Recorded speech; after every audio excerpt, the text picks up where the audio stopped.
My husband threw my suitcase on the lawn and changed the locks while his girlfriend watched from our bedroom window. Neighbors filmed everything. I didn't cry.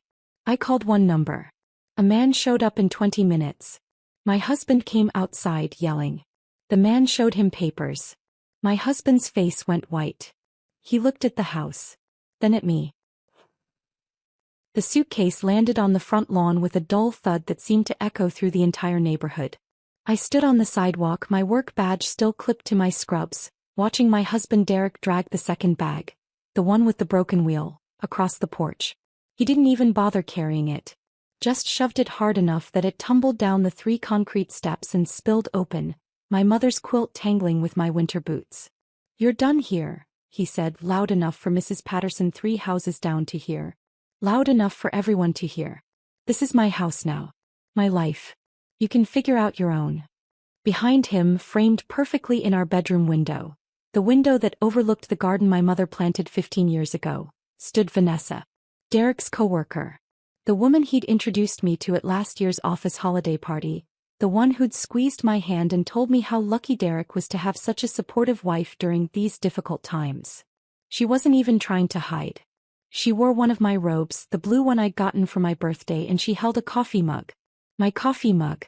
The one that said "World's Best Daughter," that Mom gave me the Christmas before her diagnosis. I heard the clicks before I saw the phones. Mr. Kowalski from next door. The retired couple across the street. Even Jenny Morrison, who usually kept to herself, had stepped onto her porch with her cell phone raised. They were all recording, documenting, bearing witness to what Derek assumed was my humiliation. But I didn't cry. I didn't scream. I didn't collapse or beg or give them the show Derek clearly expected. Instead, I pulled out my phone and made one call. A number I'd saved under "Home Emergency" 3 months ago, back when I'd first started noticing the signs. Back when Derek's late nights had become overnights, when his cologne changed brands, when he stopped asking about my day. "This is Sarah Mitchell," I said calmly, my voice steady in a way that surprised even me. "The locks have been changed. I need you here now." The man on the other end didn't ask questions. 20 minutes. Don't engage. Just wait. Derek was already heading back inside, probably to celebrate his conquest with Vanessa. Probably to laugh about how easily he'd taken everything. The house we'd lived in for 8 years. The house where we'd hosted Thanksgiving dinners and birthday parties. The house where my mother had spent her final months, hooked up to oxygen watching the hospice nurses come and go. The house Derek thought belonged to him. I sat down on my suitcase right there on the lawn and waited. Mrs. Patterson hurried over with a folding chair and a bottle of water. She didn't say anything, just set them beside me and squeezed my shoulder. Mr. Kowalski stayed on his porch, but he was still recording. I caught his eye and he nodded once, deliberately. Jenny Morrison had moved to her front steps, her phone steady, her face grim. They knew. Somehow, without me saying a word, they all knew this wasn't about a marriage ending. This was something else entirely. Exactly 19 minutes later, a silver sedan pulled up to the curb. The man who stepped out wore a suit that had seen better days, carried a leather briefcase that looked older than me, and had the kind of face that had probably seen every variation of human ugliness the legal system had to offer. He walked up to me with purpose but not urgency and extended his hand. "Mrs. Mitchell. I'm Richard Brennan. Your mother's attorney." He said it loud enough for the neighbors to hear. Loud enough for Derek to hear if he was listening. "He's inside," I said simply. Richard nodded and walked straight to the front door. He didn't knock. He rang the doorbell 3 times, hard and insistent like a cop might. I could hear Derek's footsteps stomping through the house. The door swung open and Derek filled the frame, his face already red. "Who the hell are you? This is private property. You're trespassing." "Actually," Richard said, his voice carrying that particular tone lawyers use when they're about to ruin someone's day, "you're the one trespassing. I'm here on behalf of the legal property owner." He held up a thick manila envelope. "These are for you. I suggest you read them carefully. You have 72 hours to vacate the premises." Derek's face went from red to purple. "What are you talking about? This is my house. I've lived here for 8 years. My name is on." "Your name is on nothing," Richard interrupted. Your name was removed from the deed 18 months ago through a legal reconveyance process initiated by Mrs. Eleanor Mitchell prior to her death. The house was never jointly owned. It was inherited by Eleanor from her parents in 1987, and she transferred sole ownership to her daughter, Sarah Mitchell, in a recorded deed dated March 15 of last year. You currently have no legal right to be here, let alone change the locks or remove the actual owner's belongings. I watched Derek's face change. The purple drained away, leaving him pale, his mouth opening and closing without sound. Behind him, Vanessa had appeared in the hallway, still wearing my robe, her expression shifting from smug confidence to confusion. "That's impossible," Derek finally managed. "That's not," Eleanor would have told me. Sarah would have. "Mrs. Eleanor Mitchell wasn't required to inform you of her estate planning decisions. And given the documentation we have regarding your activities during her final illness, I'd say her discretion was both warranted and wise." Richard pulled out a second sheet of paper. "This is a temporary restraining order, effective immediately. You are not to dispose of, damage, or remove any property from these premises beyond your personal clothing and effects. Any violation will result in immediate arrest." Derek snatched the papers from Richard's hand, his eyes scanning frantically. I could see the moment he hit the relevant section because his entire body went rigid. His eyes shot to me wide and disbelieving. "You knew," he said, his voice cracking. "You've known this whole time and you didn't say anything." "I found out 3 months ago," I replied, still sitting on my suitcase on the lawn. "Mom's attorney contacted me after the estate settled. Sent me copies of everything. The new deed. The trust documents. The investigation report." "Investigation?" Vanessa spoke for the first time, her voice higher than I remembered. "What investigation?" Richard smiled, and it wasn't friendly. "Mrs. Eleanor Mitchell hired a private investigator in the last year of her life. She documented quite extensively the affair between Mr. Mitchell and yourself, including dates, locations, and the rather unfortunate timing of your meetings, specifically during hospital visits and hospice care sessions." He pulled out a third document. "We have photographs. Time-stamped, geotagged, including the evening of March 3rd when Mr. Mitchell told his wife he was staying late at the office to handle paperwork, but was actually at the Marriott downtown. That was the same night Mrs. Eleanor Mitchell fell in her bathroom and Sarah had to call an ambulance alone because her husband wasn't answering his phone. The silence that followed was absolute. Even the birds seemed to have stopped chirping. Derek's hand holding the papers was shaking. He looked at the house, then back at me, then at the papers again. "How much of this did Eleanor know?" he asked, his voice barely above a whisper. "All of it," Richard answered. "She knew for approximately 6 months before she passed. She watched you pretend to support your wife while betraying her. She documented your financial negligence, your emotional abandonment, and your continued deception. And then she made absolutely certain you would never be able to take anything else from her daughter." Derek stumbled backward, bumping into Vanessa, who wrapped her arms around herself. My robe, my mother's gift, suddenly looked obscene on her. "There's more," Richard continued, and I heard the shift in his tone. "This was the part even I didn't know about yet. Mr. Mitchell, we've also uncovered some concerning financial irregularities that need to be addressed. Over the past 3 years, you've attempted to take out several loans using this property as collateral." Derek's face, which had started to regain some color, went white again. "That's standard. Homeowners do that all the time.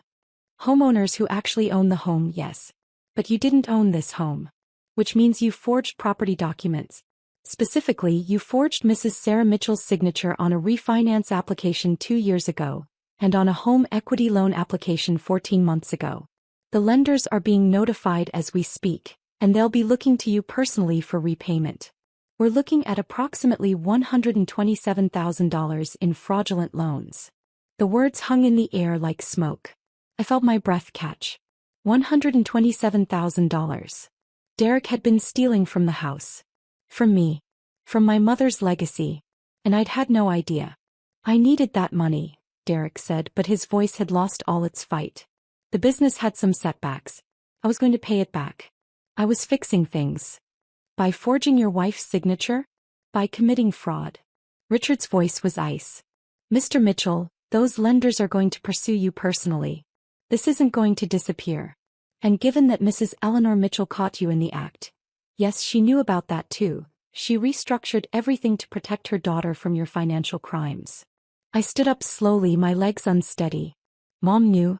She knew he was forging my name. Richard turned to me and his expression softened just slightly. She found the documents in January of last year. You were at the hospital overnight with her, remember? She'd asked Derek to bring her some papers from her home office. He apparently took that opportunity to search for financial documents. She had a small security camera in the office. Something she installed after her neighbor had a break-in. He saw everything. Watched him photograph the deed, take copies of your signature from joint tax returns. That's when she contacted me. My mother. Dying, exhausted, in pain, and she'd spent her final months protecting me from the man I'd trusted. The man I'd married.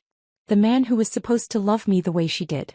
I need to sit down, I said, and Mrs. Patterson's chair was suddenly under me, her hand on my back. Derek was looking at his feet now, the papers hanging limply in his hand. Vanessa had backed away from him, her expression shifting from confusion to calculation. She was doing the math, I realized. Adding up the debt, the fraud, the legal consequences.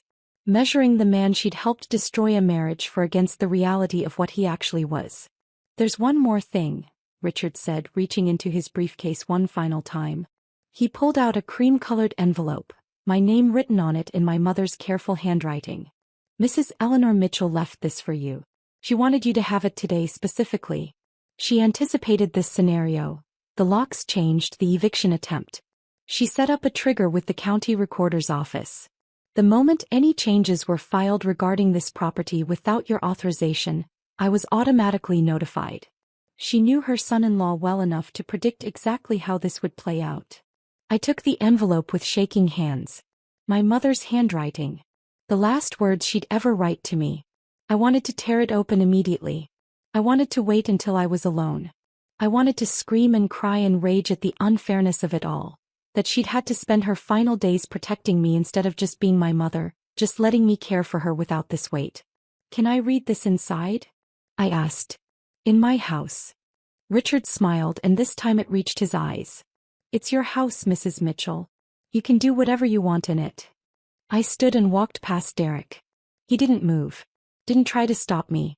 Just stood there holding those papers, his entire world crumbling around him while Vanessa edged further and further away. I climbed the 3 concrete steps where my suitcase had tumbled just half an hour ago. The front door was still open. Mrs. Patterson had already started gathering my spilled belongings, folding my mother's quilt with gentle hands. Mr. Kolsky was calling someone, probably his daughter who worked for the DA's office. Jenny Morrison had lowered her phone but hadn't deleted the video. They'd all seen it. All recorded it. Evidence of Derek's illegal eviction. Proof of my right to return. I stepped into my house, my mother's house, now mine, and the familiar smell hit me. Coffee and vanilla, the candles I always bought. But underneath it, something sour. The smell of betrayal, of violations I couldn't name yet. Vanessa's perfume in the hallway. Strange shoes by the door. A jacket I didn't recognize on the coat rack. How long had this been going on? How many times had they been here together while I worked double shifts at the hospital, trying to pay for treatments that would buy my mother a few more months, a few more days? How many times had Derek brought her into our home, into our bed, into the space my mother had fought so hard to protect for me? I walked through the living room, past the couch where Mom had spent her final weeks when the stairs became too difficult. Past the bookshelf full of her favorite novels, the ones she'd read to me as a child and then again when she could no longer hold the books herself. Into the kitchen where we'd had our last real conversation, where she'd held my hand and told me she was proud of me, that I was stronger than I knew. She'd known then. Known about Derek, about Vanessa, about the forgery. And she'd smiled at me and told me I was strong enough to handle what was coming. I sat at the kitchen table, her table, the one she'd inherited from her own mother, and opened the envelope. The letter inside was 3 pages. Written in the careful script that had deteriorated over her final months as the pain medications made her hands shake. But every word was legible. Every word was intentional. My dearest Sarah, if you're reading this, then I was right about Derek. I wish I hadn't been. I wish I could have been wrong about this one last thing before I left you. But I wasn't, and I'm so deeply sorry for that. I want you to know that discovering the truth about your husband wasn't what hurt me most in those final months. What hurt was watching you sacrifice everything, your sleep, your health, your happiness, to care for me while he was betraying you. You would come home from the hospital, exhausted beyond measure, and tell me about your day. You'd smile and say Derek was holding down the fort, taking care of things at home, being supportive. And I would have to smile back and pretend I didn't know the truth. But I couldn't tell you. Not then. You had too much on your plate and I needed you to focus on the time we had left, not on his betrayal. So I decided to handle it myself in the only way I could. The house has always been in my name alone. Did you know that? Your father and I bought it together in 1987, but when he passed, it became solely mine. When you married Derek, he assumed he'd been added to the deed. I let him assume that. But I never did it. Something about him always made me hesitate. I told myself I was being overprotective, that every mother worries about her daughter's husband. But instinct matters, Sarah. Mine was right. When I hired the private investigator and confirmed the affair, I felt something I hadn't felt in years. Absolute clarity. I knew exactly what I needed to do. I transferred the house entirely into your name through an irrevocable trust. I made sure Derek's name was never attached to it. I documented his affair, his financial negligence, his forgery of your signature. And I set up a system with Richard to protect you the moment Derek showed his true colors completely. I wish I could be there to hold you when you read this. I wish I could tell you in person that this is not your fault. Derek's betrayal is his choice, his character flaw, his failure. You are not responsible for another person's capacity for deception. There's something else in this envelope. A check for $40,000. It's money I saved by refusing certain treatments in my final months. Treatments that would have extended my life by perhaps 6 to 8 weeks but would have left me in agony and left you in debt. I chose to leave this world a little sooner in less pain and give you freedom instead.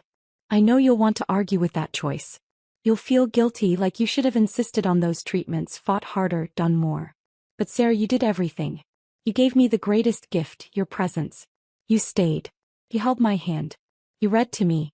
You made me laugh even when I could barely breathe. You were exactly the daughter I'd always hoped I'd raise.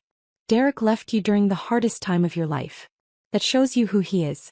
This house, this money, this legal protection. It shows you who I am. Who we are. Women who stand by each other. Women who protect what matters. Use the money however you need. Pay off debts, take time off work, travel somewhere I always meant to take you. Or, and I think you'll like this idea. Use it to help other women who are going through what you're going through. Start something. Build something. Create a space where women can find their strength again. The house remembers loyalty, Sarah. It remembers who stayed and who left. It remembers every meal we cooked together, every holiday we celebrated, every quiet evening when you sat with me and just let me be your mother. Derek was never truly part of that. He was a guest who overstayed his welcome. Now you get to decide what happens next. You have the power. You have the resources.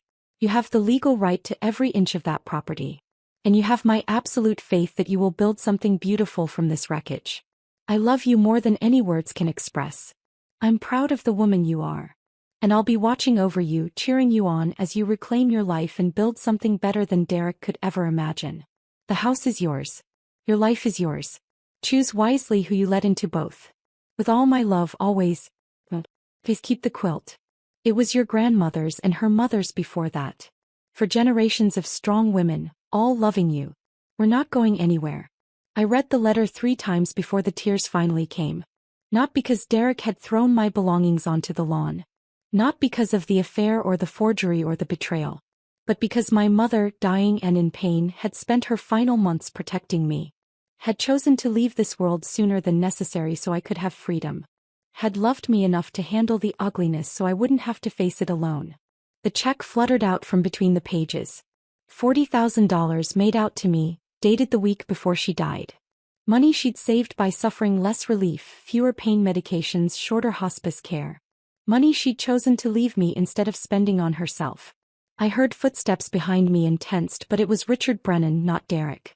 I gave your husband the full documentation, he said quietly. The loan information, the fraud charges, the evidence of the affair. He and his companion are gathering his belongings now. He's asked for the full 72 hours to find alternative housing. And the girlfriend? I asked, my voice rough from crying. Richard's expression turned grim. There's something else you need to know about her. Something that came to light during the background check your mother requested. I looked up at him, exhausted. What else could there possibly be? Vanessa isn't just having an affair with your husband. She's still legally married. Has been for 12 years. 2 children, ages 8 and 10, living with her husband in Ohio. This is her 3rd time pulling this exact scheme, targeting married men with property, moving in, attempting to establish common law marriage rights or cohabitation claims, then taking them for everything in the inevitable settlement.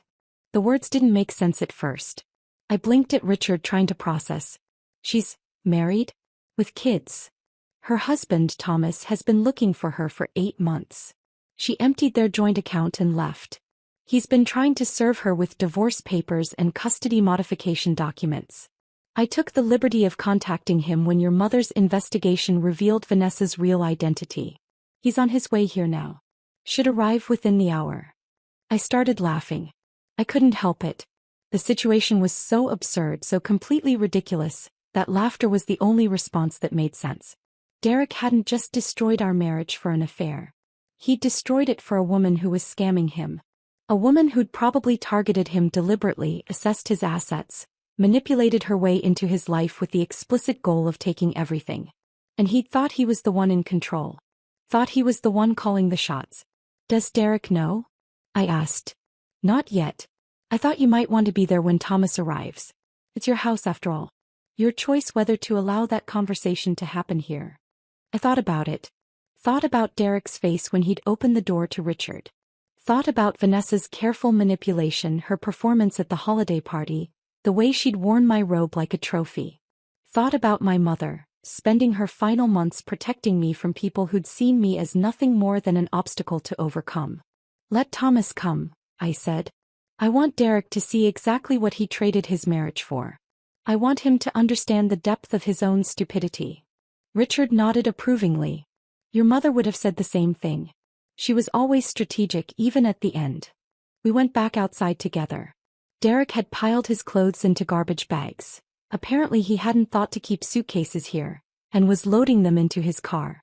Vanessa stood by the front door, still wearing my robe, her face tight with calculation. She'd heard Richard mention the fraud charges. She was probably already planning her exit strategy, figuring out how to distance herself from Derek's legal troubles. The neighbors were still watching. Mrs. Patterson had brought me my suitcases, carefully repacked. Mr. Kowalski had made coffee and was sharing it with Jenny Morrison. They'd formed a protective semicircle around my property line, witnesses to whatever came next. Derek slammed his trunk closed and turned to face me. Satisfied, he spat. You get the house. You get everything. I hope it was worth destroying our marriage over. I didn't destroy anything, I replied calmly. You did that all on your own. I just stopped pretending not to notice. Your mother poisoned you against me. She never liked me, never gave me a chance. My mother died protecting me from you, I interrupted. She spent her final months gathering evidence of your betrayal instead of just resting. She chose to suffer more so I could have less debt and more freedom. She loved me enough to handle the ugly truth alone so I could focus on being her daughter. You couldn't even manage to be faithful while I was helping her die. Derek's mouth worked soundlessly. Vanessa had edged toward her own car, a small sedan I'd never seen before. She was calculating her escape, I realized. Probably already composing the story she'd tell the next Mark, the next married man she'd target. That's when the pickup truck pulled up. The man who got out was tall, broad-shouldered, with the exhausted look of someone who'd been searching too long for something they'd lost. He had 2 children with him, a boy and a girl, both elementary school age. They stayed in the truck, but I could see their faces pressed against the windows, searching. Vanessa, the man said, his voice rough but controlled. We need to talk. Vanessa went absolutely still. All the calculation, all the confidence drained from her face in an instant. She looked between Thomas, Derek, and the truck with her children inside, and I watched her realize there was no way out. No story that would work. No manipulation that would save her. Who the hell is this? Derek demanded, looking between Thomas and Vanessa. Vanessa, who is he? My name is Thomas Morrison, the man said, pulling out a folder from his truck. I'm Vanessa's husband. Have been for 12 years. These are our children, Emma and Jack. And these are divorce papers and custody modification documents I've been trying to serve her for 8 months. The silence was deafening. Derek's face cycled through confusion, disbelief, shock, and finally comprehension. He turned to Vanessa slowly. "You're married," he said flatly. "You have kids." "It's not what you think," Vanessa started, but Thomas cut her off. "It's exactly what he thinks. This is what you do, Vanessa. You find married men with assets, move in with them, establish residency, then claim common law marriage or cohabitation rights when things fall apart.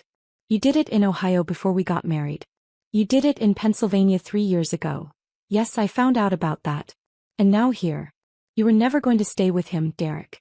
You were going to take him for everything and move on to the next one." Derek stumbled backward, his hand going to his chest like he'd been struck. "You told me you loved me. You told me we were building a life together. You told your wife you were working late while you were with me." Vanessa shot back, her voice turning vicious now that her cover was blown. "You're not exactly innocent here, Derek. You wanted this. You wanted someone who made you feel young and important. Well, congratulations. You got exactly what you deserved." Thomas approached Vanessa with the papers. "You need to sign these. You need to come back to Ohio and face the custody hearing. Emma and Jack deserve better than this. They deserve a mother who doesn't keep disappearing to scam married men." The children in the truck were crying now. I could see them through the windows, the boy with his arm around his younger sister, both of them watching their mother face the consequences of her choices. My heart broke for them in a way it hadn't broken for myself. They hadn't chosen any of this. They were just collateral damage in their mother's endless pursuit of easy money and stolen lives. Vanessa snatched the papers from Thomas, her hands shaking. "Fine. I'll sign them. I'll go back. But I'm not giving up custody." "You abandoned them," Thomas said, his voice thick with emotion. "You emptied our bank account and left them without a word. The court isn't going to give you anything beyond supervised visitation, and that's only if you're lucky." Derek was still staring at Vanessa like he'd never seen her before. "You were using me," he said slowly, the reality finally sinking in. "This whole time. Everything you said, everything we did." "Oh, grow up," Vanessa snapped, stripping off my robe and throwing it on the ground. Underneath she wore jeans and a tank top, clothes clearly ready for a quick exit. "You think you were special? You think what we had was real? You're just another man who thought he deserved more than he had. You were convenient. That's all." She grabbed a small bag from inside the house. Apparently she'd kept a go bag ready just in case and stormed to her car. Thomas followed her with the papers, his face grim. They had a quick, harsh exchange I couldn't hear, and then Vanessa was peeling out of the driveway, her car leaving rubber on the street. Thomas stood there for a moment watching her go, then turned to Derek. "I'd say I'm sorry, but honestly, you helped her abandon her children. You knew she was married." "I didn't know," Derek insisted, but his voice was weak. "She told me she was divorced. That her ex was abusive. I thought I was helping her escape." "She told you what you wanted to hear," Thomas interrupted. "Same thing she told the guy in Pennsylvania. Same thing she probably told whoever came before him. You weren't rescuing anyone. You were just easy." Thomas walked back to his truck, his shoulders heavy with exhaustion. Before he climbed in, he looked at me. "I'm sorry you got caught up in this. My wife, ex-wife, she destroys lives. It's what she does. I hope you land on your feet."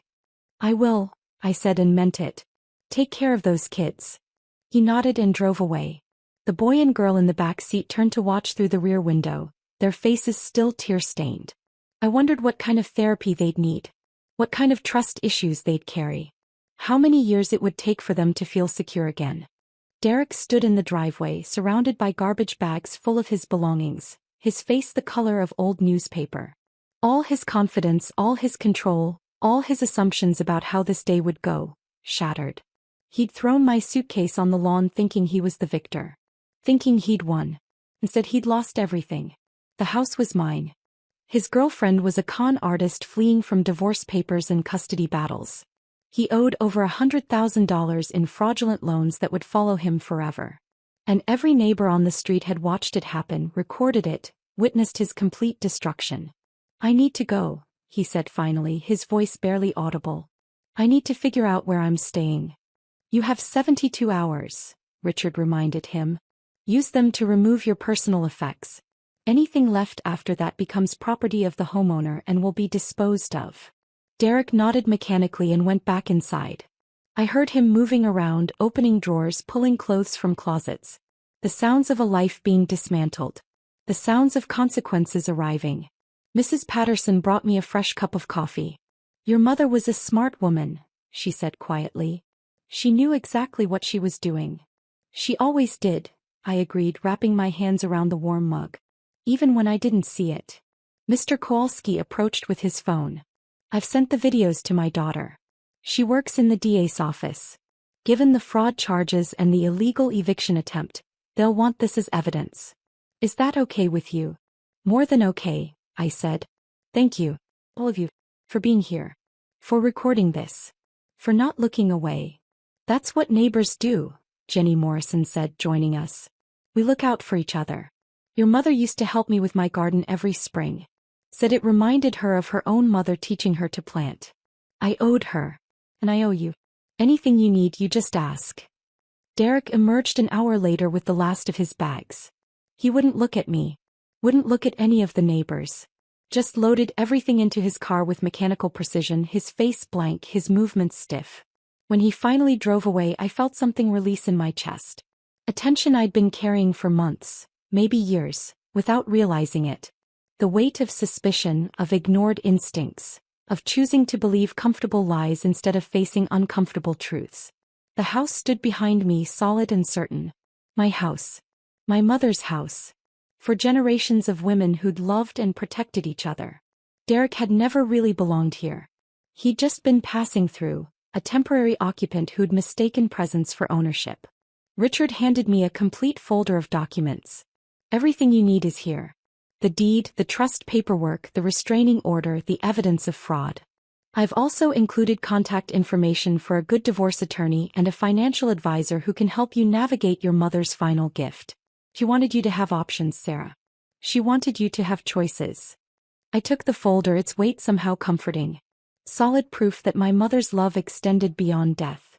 That she'd thought of everything, planned for everything, protected me even from threats she knew I wouldn't see coming. "Thank you," I said. "For helping her. For being here today. For doing exactly what she asked." "It was an honor," Richard replied. "Your mother was one of the sharpest people I've ever met. Even at the end, even in pain, her mind was crystal clear. She knew exactly what she wanted and how to make it happen.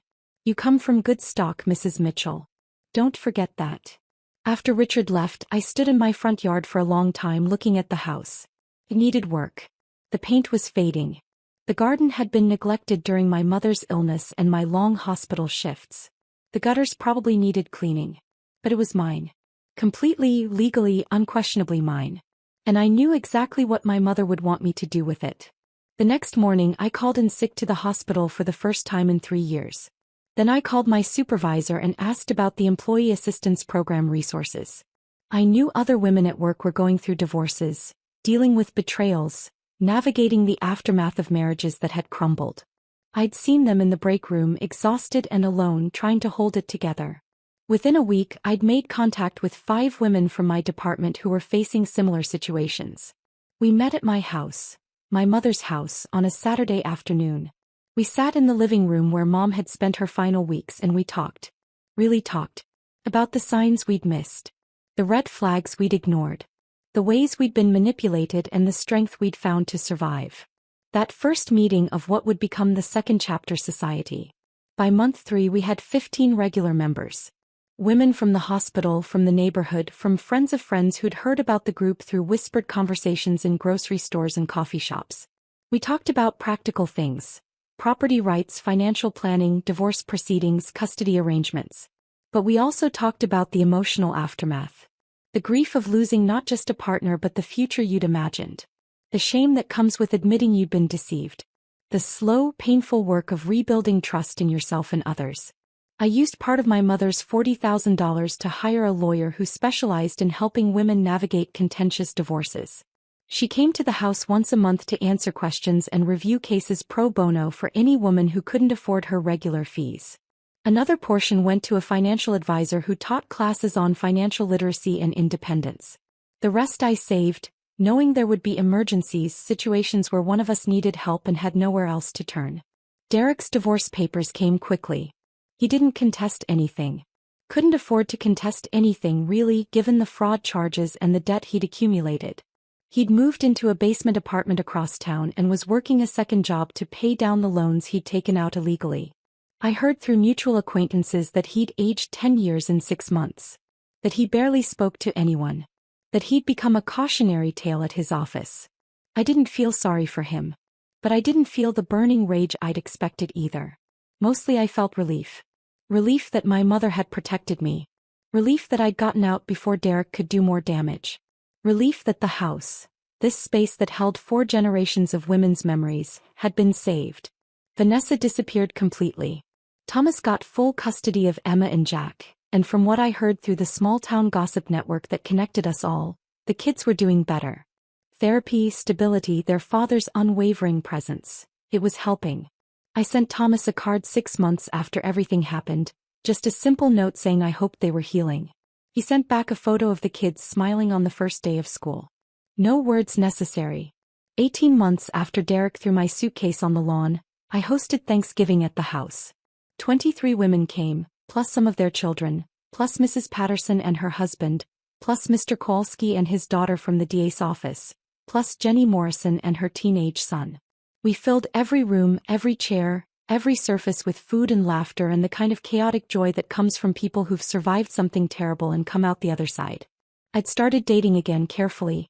A man named David who taught high school English and had lost his wife to cancer 3 years earlier. He understood grief. Understood the complicated process of rebuilding. Understood that some days you were fine and some days you absolutely weren't, and both were okay. We took things slow, met for coffee, talked about our late mothers and dead marriages and the strange courage it takes to try again. He came to Thanksgiving. Brought homemade bread and his daughter, a college freshman studying social work who'd heard about the Second Chapter Society and wanted to volunteer. She and I talked for an hour about the need for support systems, about the isolation women feel when their marriages implode, about the shame that keeps so many silent. "You're building something important here," she told me. "My mom would have needed something like this. She had nowhere to go when things got bad. No one to talk to who'd understand. That's why we do it," I said simply. "So no one has to go through it alone." That night, after everyone had left and David had kissed me goodnight at the door, I went upstairs to my bedroom. On the wall beside my bed in a simple wooden frame hung my mother's letter. I'd kept it there since the day Richard had given it to me. Some mornings I read it. Some mornings I just looked at it, drawing strength from her words even though she was gone. "The house remembers loyalty, Sarah." I looked around the room. At the walls that had sheltered 4 generations of women. At the window that overlooked the garden I'd slowly brought back to life. At the space that had seen so much pain and so much healing. The house did remember. It remembered who stayed and who left. It remembered my mother's quiet strength in her final months. It remembered the women who gathered here every week to support each other. It remembered laughter and tears and the slow, steady work of rebuilding broken lives. And it would keep remembering long after I was gone. Another chapter in the story of women who protected each other. Who refused to be defeated. Who chose loyalty, community, and love over the easy lie of someone else's promises. I fell asleep that night thinking about my mother's final words. About power and choices and the legacy of women who fought for each other. About the difference between being someone's victim and being someone's daughter. Derek had tried to take everything. But he'd never understood what mattered. The house wasn't just property. It was proof that love persists. That protection continues. That some bonds cannot be broken even by death. My mother had given me more than a home. She'd given me the freedom to build a life on my own terms. To help others do the same. To transform betrayal into purpose and pain into power. The house remembered loyalty. And so would I. If this story of calculated justice had you holding your breath, smash that like button right now. My favorite part was when Richard revealed the photos from the private investigator. And Derek's face went completely white. What was your favorite moment? Drop it in the comments below. Don't miss more powerful stories like this. Subscribe and hit that notification bell so you never miss an upload.